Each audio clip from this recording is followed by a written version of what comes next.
السلام عليكم صاحبتك وحرين جنالكم صفيفو بسوداد جنالكم صفيفو هدي أكو سبت جنالكم حاسف لك أصلا أنا سبسكرايب صارتو فيديو نالك هذا ما تموقع كلمة يكسر سنياي سيدي فيسبوك كو كعسن باسبورك بدل كرتا أما ميدان كو كعسن بالله بس سيدي فيسبوك باسبورك لو بدلها ويعشر كأنه كسب سنياي كو حق قلدونا فيسبوك لايت انت بدل ما أقوله إن فيسبوك باسبورك لقي بدلو واللي بسوق كو كعسن horta waa tijaabi doonaa facebook light ayaan furi doonaa kabacdi ayaan idinka qici doonaa facebook light markaas sidaa usoo geshid settingka ayaa tagaysaa setting markaa tagshid waxaad tagaysaa security and login kabacdina waa kaya forget markaa dhahdid continue aa dhahdid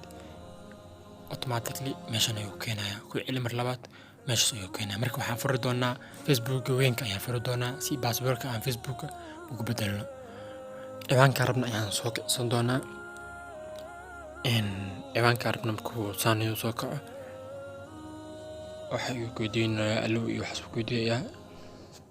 no thanks ayaa iska leedahay kabacdi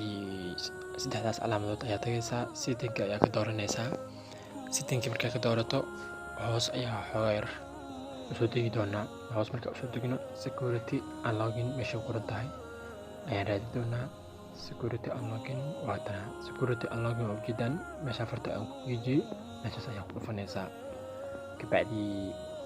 meeshuu ka kacsan yahay iyo waxyaabahaas oo dhan ayuu ku tusayaa bas aada muhiimadeenu waxaa waaye janji password waaye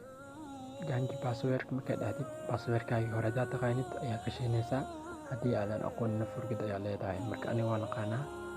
waan gelinaynaa marka midka cusub ayaan haddana gelinaynaa midka cusub waa inuu yani retype aad ku sameysaa oo yani labada dhinac ay isla hadaan markaa geliso update ayaa leedahay update markaa dhahdo automatically sidaas ayuu ku bedelmay waad ku mahadsantahay daawashada daawata muuqaalka